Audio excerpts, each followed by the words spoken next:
local consumers who benefit from the wider choices now available. For local companies, however, the influx of imported goods has threatened their business because foreign goods are often cheaper and also better in quality.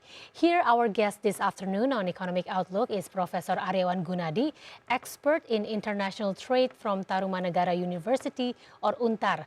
Professor Aryawan will share his insights on the most effective way the government could do to protect local companies from the influx of imported products. Welcome, Professor Aryawan, to Economic Outlook. Thank you so much for the invitation. Being here. Yes, Professor Aryawan, Indonesia has previously signed free trade agreements with many countries in order to be able to tap into market potential overseas. That's the goal. However, the reality is quite different at the moment. Our market has been instead flooded by so many foreign goods, especially from China. As an expert in this field, Professor, do you think that such free trade agreements have brought more harms than benefits for Indonesia? Yeah, okay. Thank you, Bu Lucia. So this is very interesting questions. If we see that Indonesia has signed many free trade agreements. In another side, example, Indonesia, bilaterally, they have signed with several countries, like with China, with United States, with Korea, South Korea, or other country in a region of the South of Asia. And we see that Indonesia is not involving with the bilateral agreement, but they also signed like with ASEAN in China, like ASEAN-China Free Trade Agreement, ASEAN-Korea, and example. Yes. And if we see from this kind of agreement, we have to see the potential benefit for Indonesia. Why? Because this is binding for Indonesia, and we have legal consequence. That's why what we need is that not only sign the agreement, but we have to see and we have to renegotiate of that agreement. We know that Indonesia, as the president of G20 last time, and now become the chairman of the ASEAN. Now Laos, hands over to Laos. And we see that this is proven that Indonesia has to show that from free trade agreement, they can renegotiate all the instruments, so that can benefit not only for Indonesia, but also for another developing country. So, Professor, are you actually saying that the free trade agreement deals that we have signed previously is more harmful to us at the moment than giving us benefits? At the moment, but hopefully after renegotiate, and then we can do such kind of legal actions with other country, I think there will be benefit for Indonesia, I think, I'm sure.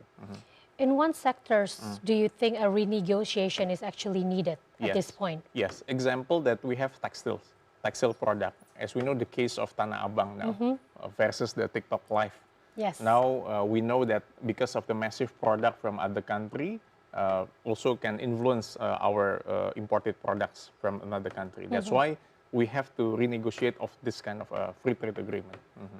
How so? How could we renegotiate? In what ways, if you can elaborate more on this? This is quite different in what position. Example, Indonesia regionally is a part of ASEAN. So if Indonesia as a part of ASEAN, they can still have to lobby ASEAN first, and then ASEAN can renegotiate with China. Or example, we have AANZ FTA. So after Indonesia part of ASEAN, they can renegotiate it with Australia or even New Zealand. So Indonesia as a part of ASEAN, they have to being united to conclude that this kind of agreement, and then they can submit to another country and then renegotiate of that kind of article that can maybe have a bad potential impact for Indonesia or other developing countries, I think. Professor, at the moment regarding this whole Tanah Abang versus TikTok Shop Live, many have said that the problem is not on TikTok Shop, but actually it's on our own local producers, local sellers, UMKM, that is not actually competitive enough, that is not updated enough in terms of technology. What's your perspective on that? Yes, in my perspective, there are several factors that can, impact especially for Tanah Abang. As we know that Tanah Abang is one of the largest producer of textiles in Southeast Asia. And we know that this is potential market for Indonesia, and we can get many things from Tanah Abang. Now the government have another regulations to ban Tanah Abang to TikTok Live in order to promote their product and everything. But if we see in deeply, that the problem is not only from the TikTok Live. The problem is that how our product can compete with another product. Exactly. That's the point. Example, the product from Bangkok. They're famous with the fruits, textiles, and everything. How far can compete with Indonesian product? So they know that maybe they get subsidy from another country, like in Korea, like in Japan, like in China. That's why we have to do something to support this small medium enterprise. Because the key is that how we support the SME itself, the UMKM itself. How to support the UMKM? Example, that another country, they have voluntary export restraint, or we call it VER. The VER, they can, bargain with, example, the United States has ever do it with China. Last time they have many imported products from China. US can ask China to voluntarily negotiate that the product imported from China to US, a bit slower. That's why they can do it, United States and China. Indonesia can do it. They can bargain, example, with China or from Thailand, example, or from Vietnam. Example, your imported product can influence our Indonesian product, local product, I mean. So that's why the problem is not only from the TikTok itself, but the problem is that how our government support to protect the SME product. And another way is that another thing is that the infrastructure issue, the technology issue.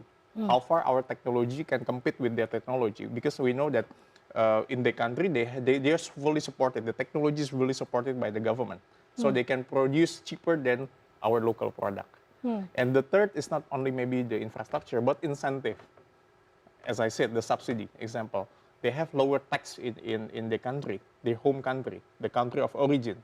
How far they can, supply their product cheaper than in their country of origin. That's why, we have to see deeper, not only from a simple perspective, but we have to see in broad case or in wider case. You mentioned just now that Tanah Abang is a big producer for textile in Jakarta and surrounding area. And of course, the SMEs are complaining, they're screaming because they're saying, no matter how much we are trying to sell our products, how cheap, and although the quality is the same, but if people can still buy all these products from TikTok at such a cheaper price, of course they will still go to TikTok, right? But as you mentioned also before that, such as in countries such as Bangkok, this is not happening. So what have our government is lacking at the moment compared to these other countries? Yes, of course, as we see in Bangkok, everything's okay, the market is okay, the producers still can produce. Exactly, and no problem with TikTok. Of course, they use TikTok as well. You're right. But and we, as the consumer, we can still buy cheap price there. Yes. And maybe they prefer go there than we go to in our product because it's cheaper. They said that in Indonesia. So the question is that, as I said, that the attention from the government for the SME product is very important. So the intention is that, like in another country, they have incentive, they have subsidy from the government to support this small medium enterprise. We are lucky. We're gladful because we have our new tax law. We have Undang-Undang Harmonisasi Peraturan Pajak. We have the new tax law to support the small medium enterprise. I think this is very good for the government, but it's not enough. We need, another things to support, to support this local product. So the another issue is that inability to adapt with the technology, because we know, example from in Bangka, in Belitung, they have a very good small medium enterprise. But the problem is that the technology, the network, I've ever been there, and then they said that the problem is not only from the product, the problem is that how we connect, how we deal with the internet, how we deal with the product supported by the government. That's the things, because they have many things, small medium enterprise in Bangka or in Belitung. This is very good. Yes. But how this product can compete with another product or goods and services in abroad, this is a very big issue, I think. Yes. Now, Professor, in broader aspect, there is also this term of there is a deglobalization trend that is happening in the world as a result of the world economic slowdown. Many countries have already imposed a non-tariff barriers to protect their market. In this case, what position should the government do in facing this trend? Or is this trend actually what's happening at the moment, in your opinion? Yes. If we see wider. The concept of free trade is that there is non-tariff barriers and there is no tariff barriers. So free flow with goods and services can be done in one country into another country. That's the philosophy of the free That's the trade goal, itself. yes, that's the goal. philosophy. But the problem is that many countries, many unions, they protect their product by Yes. themselves, and they produce, some regulations to barrier their product to export to another country. Indonesia can do many things. Example, countervailing duty. That's one of the legal instruments that Indonesia can do. They can, we call it anti-subsidy law, right? To do for the local product or to do for the foreign product that come to Indonesia. They can do countervailing duty. So our product can balance with another product from abroad. Yes. I think that we can do. Or the extremely we can do such kind of safeguard. I think Brazil or Turkey have ever done like this. They limit all the products in 3 months, so their product cannot come to Indonesia, example. And then they wait until our product can grow and then can compete in Indonesian market, then another product can come to Indonesia. And I think a lot of things that we can do to protect our local product.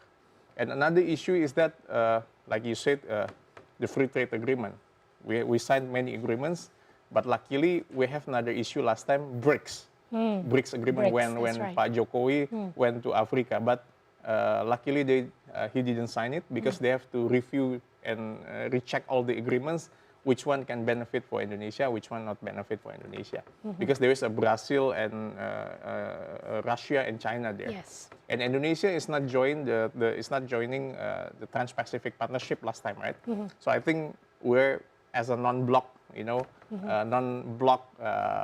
country, I think this is good for Indonesia. Okay, well, the priority is, of course, to protect our SMEs, Yes. our people first, Yes. from all these disadvantages from Right, free trade right. agreement.